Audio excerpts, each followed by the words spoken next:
اور بڑی تعریفیں، ایسا ڈرامہ، ایسی فلم.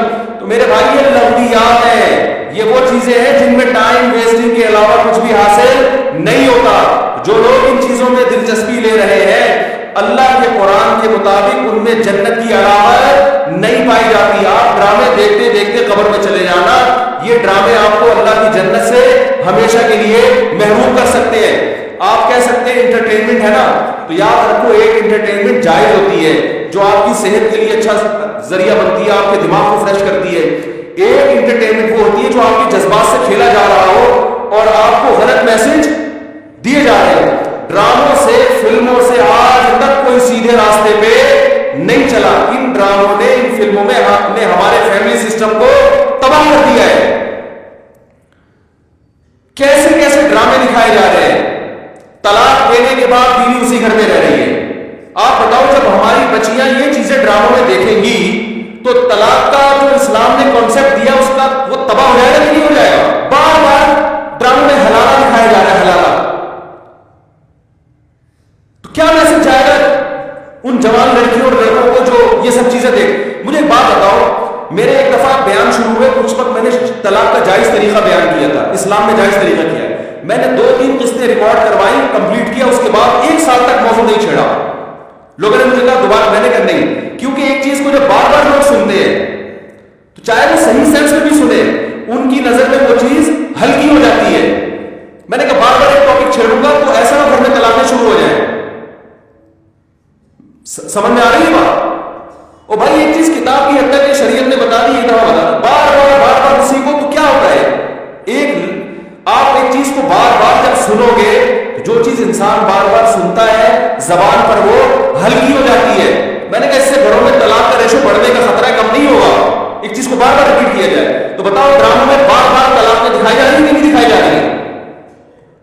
فلاں کی پھٹا ہوا اس کو طلاق دے دی، ڈیورس پیپر بھیج دیے، وہ طلاق دے دو، اس نے وہاں شادی کر لی، ادھر طلاق لے لی، ادھر آ گئے، حلالہ ہو گیا، فلانا ہو گیا، ڈمکانا ہو گیا. جب یہ چیزیں گھروں میں چلے گی، آپ کو کتنا ہی اچھا ڈرامہ لگے تو یاد رکھو آپ کی نسلیں تباہ ہو جائیں گے.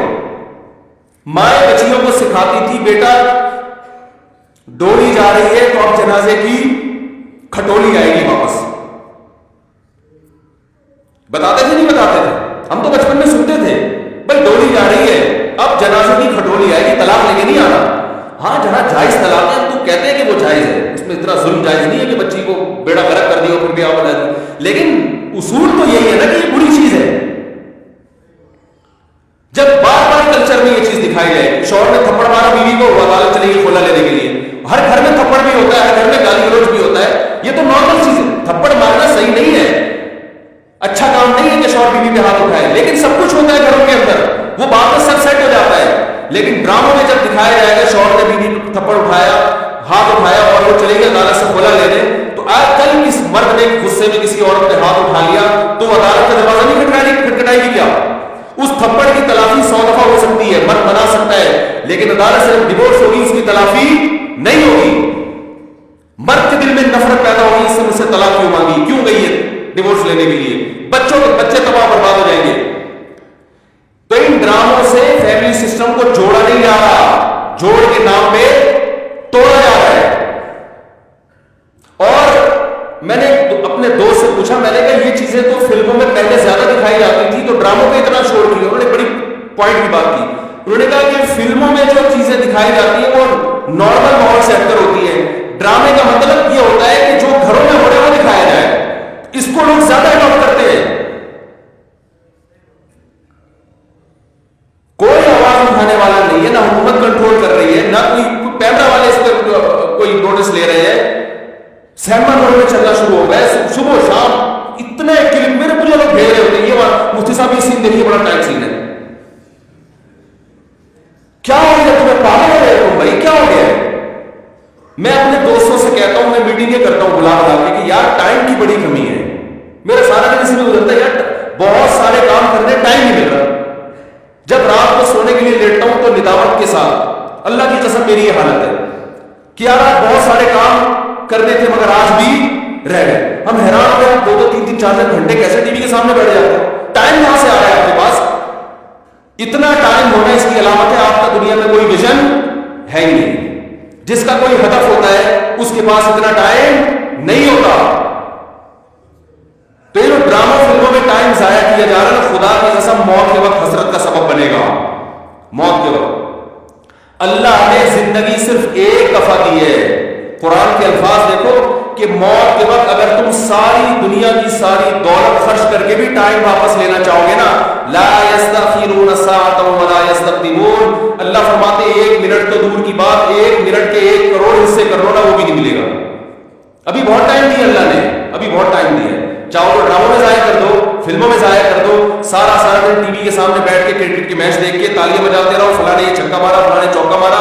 ابھی بہت ٹائم ہے. لائف کو خدا کی قسم جتنا انجوائے کر رہے ہو 10 سے ضرب دے کے اس سے زیادہ انجوائے کرو. لیکن جب موت کا وقت آئے گا تو یہ سارے مزے کرکرے ہو جائیں گے. یہ غیر مسلموں کے کام ہے جن کا آخرت پہ یقین نہیں ہے, ان پہ یہ چیزیں سوٹ کرتی ہے.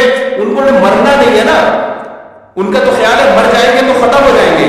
ان کا یہ کانسیپٹ ہے. تو کہتے ہیں زندگی میں جتنا جلدی انجوائے کر سکتے ہو کرو. جس کا آخرت پہ یقین ہے اس کا کوئی ہدف ہوتا ہے کہ مجھے ایک زندگی ملی ہے, دوبارہ یہ زندگی نہیں. ہندوؤں کا نظریہ ہے کہ 7 جنم ہوتے ہیں. اسلام کہتے ہیں ایک ہی جنم ہے, اس کے بعد قیامت آ جائے گی, دوبارہ کوئی جنم نہیں ملے گا. اور اللہ دیکھو, اللہ تعالیٰ حضرت عیسیٰ علیہ السلام کو موت دینے کے بعد بھی آسمانوں پہ اٹھا سکتے تھے نا, اور پھر قرب قیامت میں نازل کرتے. اللہ نے حضرت عیسیٰ کو زندہ آسمانوں پہ اٹھا کے یہ میسج دے دیا کہ جس کو قرب قیامت میں نازل کرنا ہے اس کو موت نہیں دوں گا, آخر میں موت دوں گا. اس لیے کہ مرنے کے بعد اٹھا لیتا تو تمہارے دماغ میں یہ تصور آ سکتا تھا کہ شاید ہمیں بھی موت کے بعد دوبارہ زندگی مل جائے. تو موت کے بعد تو پیغمبروں کو بھی نہیں ملتی, تمہیں کہاں سے ملے گی, ہمیں کہاں سے ملے گی بھائی زندگی.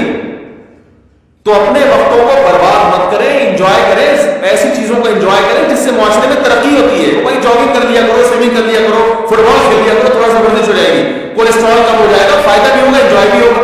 ڈرامے سے کیا انجوائے کر رہے ہو بھائی, تم بیٹھ کے رو کیوں رہے ڈرامہ دیکھ کے؟ وہ تمہارا کیا لگتا ہے جس کے ساتھ یہ ہوگا رو رہے بیٹھ کے جیسے پتہ نہیں کیا ہو گیا.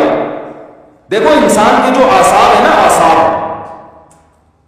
ان میں اللہ نے محدود صلاحیتیں دی ہیں. میں نے ایک انگریز نفسیاتی ڈاکٹر تھا, اس کی ایک تحریر خود پڑھی تھی. کاش میں اس کو محفوظ کر لیتا تو آپ کو آج میں وہ تحریر دکھاتا. اس کی ریسرچ تھی کہ دنیا میں جو ڈپریشن, چیخو پکار, مار دھاڑ چیزوں کو توڑ پھوڑ کا جو کلچر آیا ہے ڈراموں اور فلموں سے آیا ہے. یہ جو آج بچیاں ماں پہ چیختی ہیں نا, آپ ان کی ہسٹری چیک کریں, ڈرامے دیکھ کے چیختی ہیں. ماں نے کچھ تیز آواز میں بات کر دی, بچی ایک دم چلائے گی کیونکہ اس نے ڈرامے میں لڑکیوں کو چیختے ہوئے بولو نا. دیکھو شوہر اگر غصہ کرے, نہیں کرنا چاہیے لیکن کرے, تو اسلام کہتا ہے تمہارا محسن ہے. اگر کسی کو سجدہ کرنے کی اجازت ہوتی تو نبی نے فرمایا کہ عورت کو حکم دیتا کس کو سجدہ کرے, شوہر کو. نبی نے عورت کے فائدے کے لیے یہ بات کہی ہے. شوہر کو یہ ہوگا کہ میری بیوی میرا احترام کرتی ہے, اونچ نیچ ہو جائے گی منا لے گا بات, اس کو پتا ہے میری, برداشت کر لیتی ہے, خرچہ پورا کرے گا, جو تمیزدار شوہر ہے. لیکن اگر وہ اس کو غصہ آیا ہوا ہے اور اس نے آگے سے اینٹ کا جواب پتھر سے دے دیا, گھر چلے گا؟ بولو نا بھائی. اور اگر بیوی نے کبھی الٹی سیدھی کر لی اور اس نے برداشت کرنے کے بجائے ڈرامہ دیکھا تھا, اس میں تھپڑ مارتے ہوئے دیکھا تھا, اس نے بھی رکھ کے ایک تھپڑ رسید کر دیا, تو اس سے گھر میں محبت کا ماحول پیدا ہوگا. بولو نا بھائی کیا ہو گیا؟ بلکہ میں تو اس سے آگے کہتا ہوں کہ ڈراموں میں جو میاں بیوی دکھائے جاتے ہیں وہ کوشش کرتے ہیں لڑکا ہینڈسم ترین تلاش کیا جائے اور لڑکی خوبصورت ترین. اس جوڑے کو دیکھ کر تو ویسے ہی کوئی مرد کو اپنی بیوی اچھی نہیں لگتی اور عورت کو اپنا شوہر اچھا نہیں لگتا. کہتے ہیں میاں تو ایسے ہوتے ہیں, کیا مہنچو ابا نے میرے متھے لگا دیا ہے. ایک صاحب مجھے کہتے ہیں مجھے بیوی اچھی نہیں لگتی. میں نے کہا فلمیں دیکھنا چھوڑ دو, اچھی لگے گی تمہیں. جس غریب کے سامنے صبح شام قورمے کباب گھوم رہے ہو اسے گھر کی دال اچھی لگے گی؟ بولو نا بھائی, یہ تو سب سے پہلا نقصان ہے. تو یہ ان لوگوں کے کام ہے جن کا آخرت پہ یقین نہیں ہے. ان سے ہمارا گھر تباہ. ڈرامے والوں کا ویژن یہ نہیں ہوتا کہ گھروں کے ماحول کو اچھا کرنا ہے. ڈرامے کا ویژن یہ ہوتا ہے کہ پیسہ کمانا ہے. ہر وہ چیز جو مارکیٹ میں چلے گی اس سے پیسہ آئے گا. تو مارکیٹ میں نیگیٹو چیزیں زیادہ چلتی ہیں. میرے کلپ میں دیکھو, میں نے یوٹیوبرز کو ابھی کچھ کنٹرول کیا ہے. پورے بیان ماں باپ کے حقوق پر, بیوی بچوں کے حقوق پر چل رہا ہے, اللہ اس کے رسول کے حقوق پر. درمیان میں ایک لطیفہ آ گیا, لطیفہ سب سے زیادہ ہٹ ہوتا ہے. سمجھ رہے ہیں نا؟ تو لوگوں کو تو انٹرٹینمنٹ چاہیے, وہ مثبت چیزیں کم چل رہی تو اگر دیکھو ایک طیب اردگان ہے نا ترکی کا صدر, میں ڈراموں کو جائز نہیں کہتا, لیکن اس نے بھی ڈرامے بنائے, میں نہیں کہتا کہ وہ دیکھنا جائز ہے, لیکن پھر بھی ایک ویژن تو رکھا نا اس نے ذہن میں کہ خلافت عثمانیہ کا صحیح تصور دکھانا ہے, فیملی سسٹم کو جوڑنا ہے. ابھی طیب اردگان کی ایک اسپیچ ہم نے سنی, اس نے کہا کہ اپنی قوم کو ترغیب دے رہے کم عمری میں شادیاں کرو. کیا ترغیب دے رہے اپنی قوم کو؟ کم عمری میں شادیاں کرو. ہم نے اپنی نسل کو بڑھانا ہے کہ ترکی کو افرادی قوت چاہیے. جب نسل بڑھے گی تو ہمیں فوج میں جوان زیادہ ملیں گے, ہمیں سائنسدان زیادہ ملیں گے, ہمیں تاجر زیادہ ملیں گے, ترکی مضبوط ہوگا. ایک ویژن ہوگا تو ایسی تقریر کرے گا. ویژن نہیں ہے تو آپ کا مقصد صرف دولت, پیسے کمانا, مغربی طاقتوں کو خوش کرنا, تو وہ پیسے تو ان ڈراموں نے بہت کمائے. لوگ کہہ رہے بڑا کروڑوں اربوں روپے کا بزنس کر لیا ڈرامے نے. میں کہتا ہوں بھائی بزنس اربوں روپے کا کر لیا مگر کلچر کا بیڑا غرق کر دیا. تو بزنس تو میرے بھائی چرس بیچنے والا جتنا اچھا کرتا ہے نا, ہیروئن بیچنے والا, چرس کا بزنس زیادہ اچھا ہے یا ہیروئن کا؟ بتاؤ. اب یہ گٹکے والے تو بیچارے, ان کا کوئی بزنس ہے جو گٹکے کی دکان کھول کے بیٹھے رہے ہیں؟ تو خود دوسرے سے گٹکے ادھار مانگ کے کھا رہے ہوتے ہیں. چرس کرو گے تو زیادہ پیسہ, اور اگر ہیروئن پہ آ جائے ارب پتی بن جاؤ.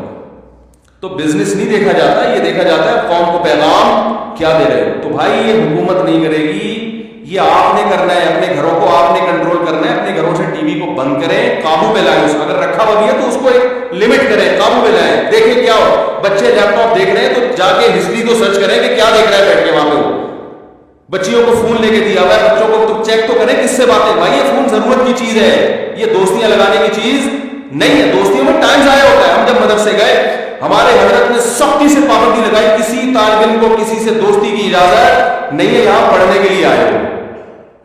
سمجھ لو نا کس کے لیے آئے ہو, دوستی کی اجازت نہیں تھی. ہاں کسی سے مناسبت ہوتی ہے وہ ایک الگ بات ہے, انسان گپ شپ کر لیتا ہے بس اس حد تک. شیخ الحدیث مولانا زکریا رحمۃ اللہ نے لکھا ہے نا کہ میں ظہر کی نماز میں کسی کے ساتھ کھڑا ہوگا, عصر میں بھی اسی کے ساتھ, تو میرا باپ پوچھتے ہیں تمہارا کیا لگتا ہے, بار بار اس کے ساتھ کیوں کھڑے ہو رہے, کیا لگتا ہے تمہارا؟ تو ایک ویژن ہوتا ہے بھائی, اس ویژن میں اگر کوئی دوستی بھی آ رہی ہے تو ٹھیک ہے, اس کو بھی لے کے چلو. لیکن ہر وہ دوستی جو اس ویژن سے آپ کو ہٹا رہی ہے, بھائی پہلے ویژن ہے, پہلے مقصد ہے, پہلے منزل ہے, باقی چیزیں بعد میں. آپ ٹرین میں جاتے ہیں, آپ کی دوستی ہو گئی وسیم بھائی سے بڑی زبردست, اس نے ملتان میں اترنا ہے, آپ کا ویژن پشاور ہے, اب آپ ملتان میں اتر گئے اس کے ساتھ. بھائی دوست پہلے ہوتے ہیں, دوست پہلے بھائی ٹھیک ہے پھر چلے جاؤ. یہ اگر اتنا اچھا ہے تو اپنے گھر میں بٹھا لے گا اور چائے پلا کے ساری زندگی وہی ٹھکانا دے دے گا تو چلے جاؤ. اگر آپ کو پتا ہے اتنا لیٹ یہ دوست نہیں کرائے گا تو بھائی بہت اچھی دوستی تھی, السلام علیکم, پتلی گلی سے نکلو بس. تو یہ جو یونیورسٹی میں پڑھنے والے لڑکے ہیں نا, میں ان سے کہتا ہوں دوستی کرو, اپنی پڑھائی کا نقصان دوست کے